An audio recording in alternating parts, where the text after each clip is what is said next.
So we're going to end our look at form validating with JavaScript. And by no means have we covered everything that you can do to validate forms with JavaScript. Again, the point of these videos is to introduce you to get your feet wet to the basic principles. Anyhow, we're going to look at a very simple example here, which I created for us on the side. A very simple form which checks for first name and email address. And I created a little extra button here so we could check the validation routine before submitting. It's redundant. It's just for the sake of our little training tutorials. Let's just jump into the code first, and we'll take it from there. So here's our form. And the thing that you got to take away is, again, the name of the form is send email. And on the submit, we return check form, of course. With this variation of the form, we have two input boxes, one called name underscore first, the other called email underscore address. I've included a reset button this time to clear our form as opposed to doing it in JavaScript this time.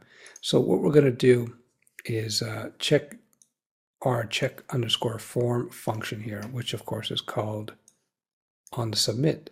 So let's scroll up. First thing we do is we create two variables, name underscore first, email underscore address, and basically we're setting these to be the value of those particular form elements. So the first form is the name underscore first form element.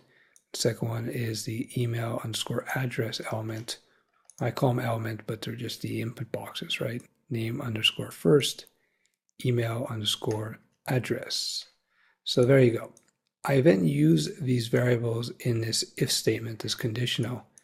I could have just typed this in right in here and typed this in right in here. But by creating variables like this, now it makes this line of code a lot cleaner and easier to use, right? Since we have just this little reference here, this little piece of text, for instance, name first. It's a lot easier to read on this line than having all of this document.sendMail.name._first.value. You get the idea.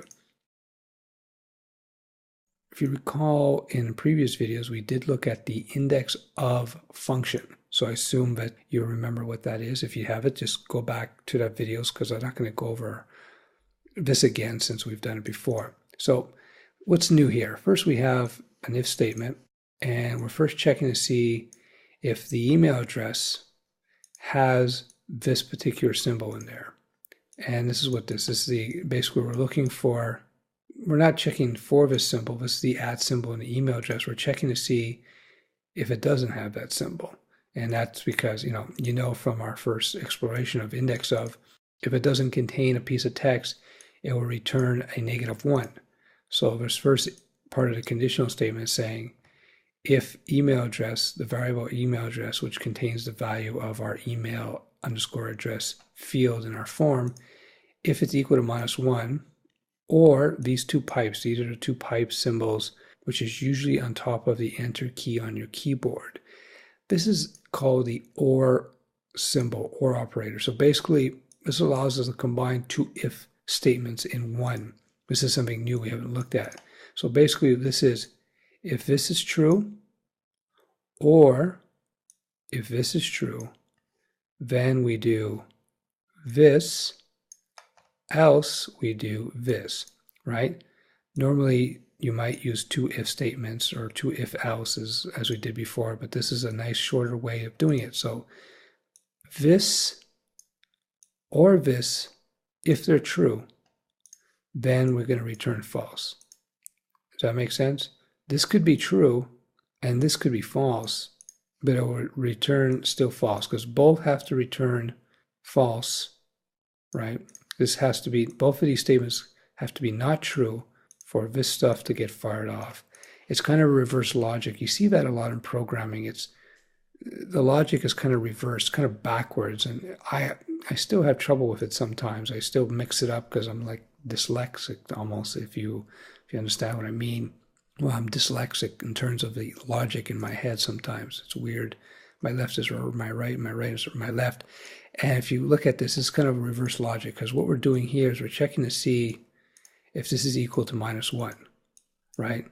And if it's equal to -1, that means that they did not put the @ symbol in this particular input box here, right? So does that make sense?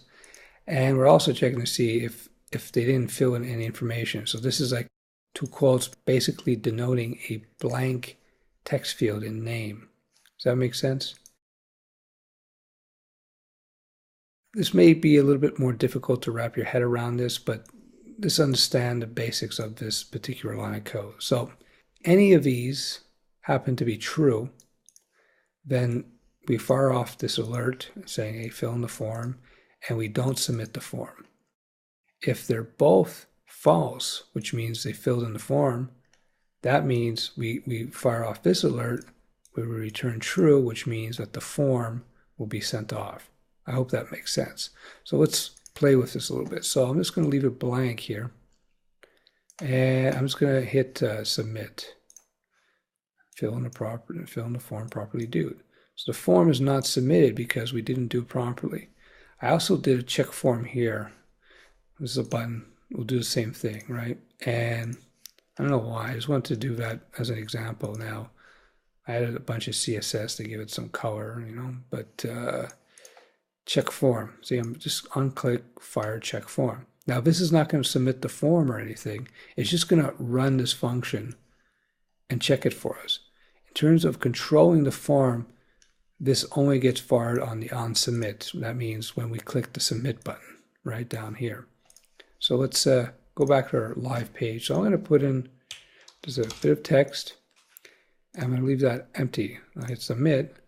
Fill in the form properly, dude. Right? Because we didn't put our @ symbol. Even if I put more text in here, fill in the form properly, dude. We didn't fill in the form properly. For this form to be filled in properly, according to our rules, we need to have the @ symbol, which is using an email address. Now I'm going to use the check form so we don't submit the form, and we're going to get a different alert box. The alert box indicating that, yes, indeed, the form is filled in. You filled in the form, let's go. So we don't go forward. Why? Because this is being called, the check form function is being called on this here, but it doesn't affect the form.